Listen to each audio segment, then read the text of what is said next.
সবাইকে জয় যিশু জানাই। যারা আজকের এই অনলাইনে আসছেন বা আসবেন, আপনাদের সবাইকে আহ্বানকে ঈশ্বরের পক্ষ থেকে জয় যিশু জানাই। ঈশ্বর আপনাদের প্রত্যেকজনকে আশীর্বাদ করুক এবং প্রচুর পরিমাণে ঈশ্বরের আশীর্বাদ আপনাদের জীবনে নেমে আসুক। আমরা কয়েকদিন ধরে দেখছি যে আমাদের খ্রিস্টীয় ভাই বোনদের ওপর বা খ্রিস্টীয় মন্দিরের উপর নির্যাতন বা অত্যাচার চলছে বা ভাঙচুর চলছে। আমি আপনাদের একটাই কথা বলবো যে আজকের আমরা যারা অনলাইন হই বা আমরা যারা এই ভিডিওগুলো দেখি আহ্বান গৃহ থেকে, আপনাদের সবার কাছে করজোরে বলবো যে আপনারা আমাদের এই ভিডিওগুলো সকলের কাছে শেয়ার করবেন। এর আগেও আপনারা 2-3টে ভিডিও প্রচুর পরিমাণে শেয়ার করেছেন। আমি খুব খুশি হয়েছি, আন্তরিকভাবে খুশি হয়েছি। শেয়ার করলে কি হয়, মানুষ পছন্দ করুক আর না করুক, অন্তত মেসেজগুলো তাদের কাছে পৌঁছে যায়। এবার আমি দুটো কথা বলবো আমাদের এই ভারতবর্ষকে নিয়ে এবং আপনাদের জানা দরকার। আজকের বর্তমানে আমি কাউকে না কাউকে ভোট দিই, আপনিও কাউকে না কাউকে ভোট দেন। এটা আমাদের পশ্চিমবাংলার মুখ্যমন্ত্রী মমতা বন্দ্যোপাধ্যায় হতে পারে বা আমাদের ভারতের প্রধানমন্ত্রী নরেন্দ্র মোদী হতে পারে। এই যে প্রধানমন্ত্রী বা পশ্চিমবাংলার মুখ্যমন্ত্রী, আমার এইসব মানুষদের কাছে আর্জি, কোনো রং নয়।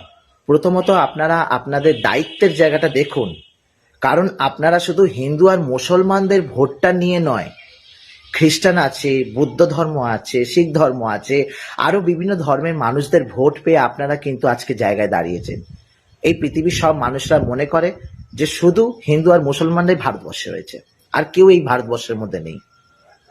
খুব খারাপ লাগে যখন আপনারা এই শুধু হিন্দু আর মুসলমান করেন, আর এই হিন্দু মুসলমান করতে করতে আজকে আমাদের কথা একদম ভুলে যান। ভোটের সময় কিন্তু আমাদের বাড়িতে এসে লিস্ট জমা দেন, আপনারা ভোট চান হাত জোর করে। আমাদের এই নিয়ে কোনো মাথা ব্যথা নেই, আমাদের যাকে ইচ্ছা আমরা তাকে ভোট দেবো, যাকে ইচ্ছা। কিন্তু মেন জায়গাটা হচ্ছে আপনাদের জানা দরকার, আজকে পুরো ওয়ার্ল্ডে সবাই জানে আমাদের ভারতবর্ষে একটা মন্দির নির্মাণ করা হয়েছে আমাদের রামের নাম নিয়ে। সেই রামের নাম নিয়ে সবাই পতাকা উঠাচ্ছে। আজকে সেই রামের নাম নিয়ে আজকে আমাদের গির্জাতে বা আমাদের বিভিন্ন চার্চে বা আমাদের বিভিন্ন মণ্ডলীতে আজকে তারা ক্রুশের মধ্যে আজকে পতাকা লাগাচ্ছে। যারা রামকে এত ভালোবাসে, আমার প্রশ্ন তাদের কাছে যে রাম আপনাদেরকে কি শিক্ষা দেয়, রামের সম্বন্ধে আপনারা কতটা জানেন? আপনারা এই যে রামকে নিয়ে আজকে মাতামাতি করছেন, রাম কি বলেছে তোমরা অন্য ধর্মকে গিয়ে তোমরা ছোট করো, তাদের মন্দির ভেঙে দাও, তাদের ওখানে গিয়ে জয় শ্রীরাম বলে লেখো, গির্জে ভাঙচুর করো?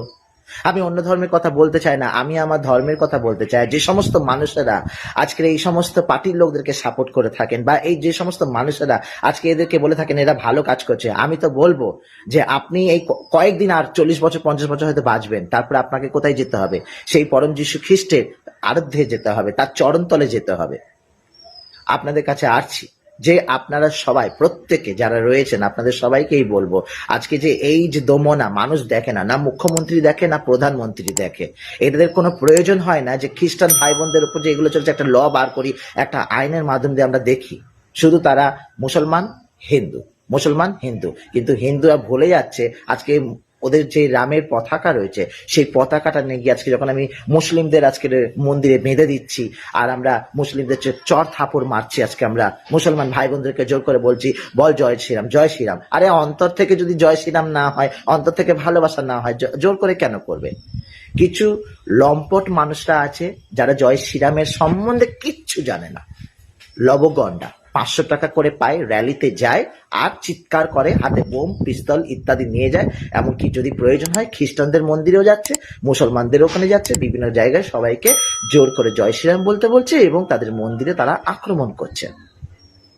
আজকের ওই যে রাম মন্দিরটা তৈরি হয়েছে সেখানে কয়েক কিলোমিটারের মধ্যে কোনো রকমের ভাবে মাছ মাংস ডিম ভাত এগুলো কিছু হবে না, সম্পূর্ণ নিরামিষ হবে। আজকে তারা হয়তো ভুলে যাচ্ছে যে আজকের এই যে রাম, যে রামকে আমরা এত শ্রদ্ধা করি, এত ভক্তি করি, সেই রাম কিন্তু বাল্মীকি রামায়ণের একটা অধ্যায় আছে, আর সেই অযোধ্যা বলে যে অধ্যায়টা রয়েছে সেই অধ্যায় কিন্তু 52 অধ্যায় 102 পদে লেখা আছে। সেই রাম, যে রামকে আমরা এত শ্রদ্ধা করি, সে সরজনী নদী বলে একটা জায়গা আছে, সরজনী নদী। আবার বলছি, আপনারা যখন আপনাদের গ্রন্থ খুলবে সেই গ্রন্থের মধ্যে বাল্মীকি রামায়ণ বলে যে জায়গাটা আছে সেখানে দেখবেন অযোধ্যা একটা চ্যাপ্টার আছে, সেই চ্যাপ্টার 52 অধ্যায় 72 অধ্যায় 102 পদে লেখা আছে সরোজিনী নদীতে রাম হরিণ শিকার করে মাংস খেয়েছিল। নিজেদের ধর্মের সম্বন্ধে কিছু জানা না। এখনকার দিনে কেউ গ্রন্থ পড়তে চায় না। জয় শ্রীরাম বললে মনে করে ঠাকুরের সবকিছু জেনে যাচ্ছে। কিচ্ছু জানেন না, একদম মাথা মোটা। আপনাদের ধর্ম নিয়ে আমার কোনো আলোচনা করার উদ্দেশ্য ছিল না, আর এখনো পর্যন্ত নেই। কিন্তু একটা কথা আপনাদের সবাইকে বলবো, খ্রিস্টানদের কাছ থেকে আপনারা দূরে থাকবেন। যদি আপনাদের মনে হয় যে খ্রিস্টানদের গির্জা ভেঙে দেব, খ্রিস্টানদের মন্দির ভেঙে দেব, তাহলে কিন্তু আপনারা অনেক ভুল কাজ করছেন। কারণ অন্তর থেকে আপনারা কিন্তু খ্রিস্টানদেরকে ভাঙতে পারবেন না, মুছতে পারবেন না। আমরা বলি জয় যিশুর জয়। আমাদের কোনো মন্দিরে গিয়ে, কোনো মসজিদে গিয়ে আমাদের পতাকা লাগাবার প্রয়োজন হয় না। অটোমেটিক মানুষ সুস্থতার জন্য, প্রভুকে চেনার জন্য তারা চলে আসছে। আমরা নম্রতার সাথে, পবিত্রতার সাথে খ্রিস্ট ধর্মকে আমরা প্রচার করে থাকি। আজকে আমাদের পশ্চিমবাংলায় যদি খ্রিস্টান হয়ে থাকে, তাহলে সব থেকে বেশি খ্রিস্টান হিন্দুরা। কারণ তারা আজকে লক্ষ লক্ষ কোটি কোটি মানুষ আজকে তারা কি করছে, তারা খ্রিস্ট ধর্মকে অনুসরণ করছে। আপনারা জানেন যে সাই বাবার কথা আছে, যে সাই বাবা আজকের ঈশ্বরের বাণী প্রচার করে গেছে। আজকে হিন্দুদের খুব প্রবলেম হচ্ছে। হ্যাঁ, সাই বাবার, লোকনাথের এগুলো কেন আমাদের এখানে থাকবে? সাই বাবা তো একটা মুসলমান ছিল, তার ওখানে মন্দিরে সবাই পুজো করতে আসছে। আমাদের হিন্দু ধর্মের প্রবলেম হচ্ছে, আমাদের হিন্দু ধর্মের অসুবিধা হচ্ছে। তাহলে রাম মন্দির যেটা তৈরি হয়েছে, যে মূর্তিগুলো তৈরি হয়েছে, প্রিয়জনেরা, রাম মন্দিরে যে মূর্তিগুলো তৈরি হয়েছে সেগুলো একটা মুসলমান বানিয়েছে। আপনাদের লজ্জা লাগে না? আপনাদের ঘৃণা লাগে না? আপনাদের মনে হয় না আমরা সেই মূর্তিটা ছুঁড়ে ফেলে দিই? দ্বিচারিতা, আপনাদের মাথায় দ্বিচারিতা রয়েছে, নোংরা কুচিন্তা ভাবনা রয়েছে, যার দরুন আজকে আপনারা এমনি করে। 120 কিলোমিটার, 200 কিলোমিটার, 800 কিলোমিটার দূরে দূরে যখন চার্চগুলো রয়েছে, মন্দির রয়েছে, আপনাদের কি চুলকানি হয়েছে যে আপনারা ওখানে গিয়ে হিন্দুদের সেই পতাকাগুলো লাগাবেন? আপনাদের হিন্দুদের পছন্দ হয় না? আপনাদের খ্রিস্টানদের পছন্দ হয় না? তাহলে রাম মন্দির, অত বড় মন্দির যখন তৈরি হয়েছে, মূর্তিগুলো কারা বানিয়েছে? সেই কৃষ্ণনগরের মুসলমানগুলো। তাদের হাতে দিয়ে সেই মূর্তিগুলো তৈরি হয়েছে, ছুঁড়ে ফেলে দিন। ভালোবাসতে শিখতে হবে মানুষকে, মানুষকে ভালোবাসা শিখতে হবে। ধর্ম, যে কোনো ধর্ম আমরা রেসপেক্ট করি, আমরা ভালোবাসি, আমরা যে কোনো ধর্মকে আমরা শ্রদ্ধা করি, কিন্তু ধর্মের উপর আমরা অত্যাচার করি না। আমাদের বলতে খারাপ লাগে আপনাদেরকে যে আপনারা এই ধরনের কি কাজ শুরু করেছেন। আপনারা তো একজন ধার্মিক মানুষ, আপনারা নিজেদের পরিচয় নিজেরা দিচ্ছেন একটা মন্দির, একটা মসজিদ ভেঙে, মানুষকে চর থাপ্পড় মেরে। এইভাবে ধর্ম হয়? কোন গ্রন্থে লেখা আছে? যারা এই চর থাপ্পড় মারছেন, থুতু দিচ্ছেন, মুখের উপর পেচ্ছাপ করছেন, মূর্তি ভেঙে দিচ্ছেন, চার্চের ক্রুশ ভেঙে দিচ্ছেন, চার্চের মাথায় উঠে আপনারা লাথি মারছেন সেই চার্চগুলোকে, আপনারা কিন্তু আইনের বাইরে কেউ থাকতে পারবেন না। এমন একটা দিন আসবে আপনাদের পাটা নষ্ট হয়ে যাবে, আপনাদের হাত নষ্ট হয়ে যাবে। আমরা বিচার করা কেউ নাই। প্রভু যিশু বলে তুমি বিচার করতে যেও না, তাই আমরা বিচার করি না। আমরা সবসময় সেই ক্রুশের কথা চিন্তা করি, হে পিতা, এরা কি করছে, এরা জানে না, এদের তুমি ক্ষমা করো। আজকে আপনাদেরকে বলতে বাধ্য হচ্ছে এই কারণেই, কারণ আমরা তো প্রার্থনাই করে যাব। আপনার ছেলে মেয়ে ভবিষ্যতে যখন হবে, আপনি যখন বিয়ে করবেন, আপনার মা বাবা যখন আজকে প্যারালাইজ হয়ে পড়বে, এর জন্য দায়ী কিন্তু এই ছেলে মেয়েরা। বুক ঢুকে বলে আমি হিন্দু। কিসের হিন্দু? হিন্দু মানে কি? রামায়ণ মানে কি? রাম মানে কি? কিছুই জানে না, একটা ফাঁকা হাঁড়ি। রাগ হতে পারে আপনাদের, কিন্তু এটাই বাস্তব কথা। সকল খ্রিস্টান ভাই বোনদের বলবো, রেগে যাবেন না, উত্তেজিত হবেন না, প্রভুর কাছে ক্ষমা চান, যেন এই সমস্ত ভাই বোনরা নিজেদেরকে পরিবর্তন করতে পারে, এই সমস্ত ভাই বোনরা নিজেদের মধ্যে পরিবর্তন আনে।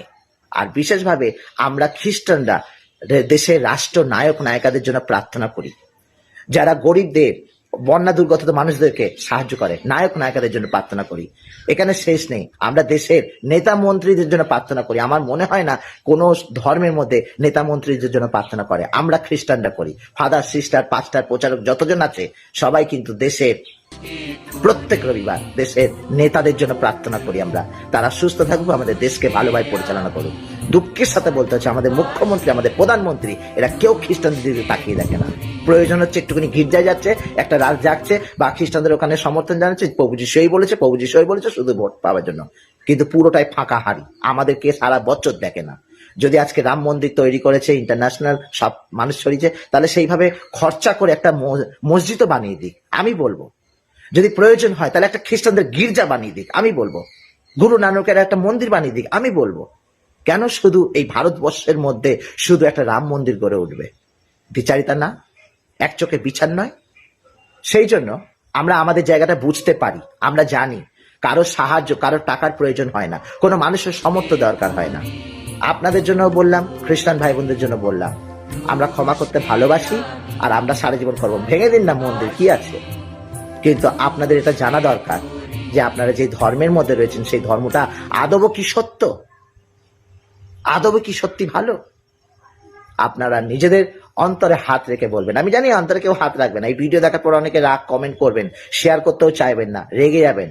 অনেক মানুষ তো উল্টাপাল্টা বলতেই থাকে, আমাকে বলুক না, আমি তাতে হ্যাপি। কিন্তু কোনোদিন কোনো গুরু নানকের মন্দির তৈরি করে দেখিয়েছে? ইন্টারন্যাশনাল ভাবে কোনো গুরু নানকের মন্দির তৈরি করেছে? করেনি। শিখ ধর্মের কোনো মন্দির তৈরি করে দিয়েছে?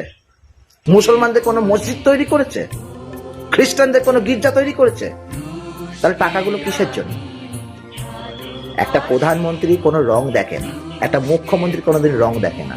যদি কিছু তৈরি করতে হয় সব ধর্মের জন্য করো, কারণ ভারতবর্ষ সর্বধর্ম নিয়ে চলে, সর্ব মানুষকে নিয়ে চলে, সর্ব মানুষের ভোট দিয়ে আজকে চেয়ারে বসেছে, সেখানে রং দেখা উচিত নয়। তাই আমরা প্রার্থনা করব প্রভু যিশু যেন আপনাদের জীবনকেও আশীর্বাদ করে। সকালবেলা ঈদগুলো আমরা নিয়ে এলাম কেন? কারণ আমাদের দেশে, আমাদের চার্চে যেভাবে অত্যাচার করছে, এটা কিন্তু একদম ঠিক হচ্ছে না। গুড মর্নিং বলবো কি করে? মনের মধ্যে 2-3 দিন ধরে যা দেখছি, যা শুরু হয়েছে, কেউ কিচ্ছু বলে না। আইন প্রশাসন, আইনও চোখ বন্ধ করে রয়েছে। যখন আইন একটা অন্যায় দেখে, সেটা আইনের মাধ্যম থেকে যখন সেই চেয়ারে বসে বলে ওটা তদন্ত হোক, সেটা তদন্ত হোক, এটা হোক, সেটা হোক, সেটা বলতে পারে। কিন্তু এই যে গির্জাগুলো ভেঙে দিচ্ছে, এগুলো নিয়ে কেউ কখনো বলে না যে আমি আদালত থেকে, আমি কোর্ট থেকে আমি আদেশ করছি, আমি জারি করছি যেন এই গির্জাগুলো যারা ভাঙছে তাদেরকে ইমিডিয়েটলি গ্রেপ্তার করা হোক। কোনো ভাই বোনেরা যেন গির্জার উপর অত্যাচার না করে। না হোমে আছে, না যোগ্যতে আছে খ্রিস্টানরা, কোনো বিষয় থাকে না, না মারামারি, না ছুরি করতাল, না কোদাল কাস্তে নিয়ে বেরোচ্ছে, বোম নিয়ে বেরোচ্ছে, মারামারি করছে খ্রিস্টানরা, কোনো বিষয় থাকে না। একটা সামান্য মানুষকে সাহায্য করে, সেটাও তাদের কাছে বিচারিতা হয়ে যায়। একটা মানুষকে বাইবেল দেয়, সেটাও মানুষের মধ্যে একটা খারাপ জায়গা তৈরি হয়। সেই জন্য আমি আপনাদেরকে বলবো যে এই ধরনের চিন্তা ভাবনা যারা করছে, আমার মনে হয় খুবই খারাপ। এই ধরনের চিন্তা ভাবনা করবেন না।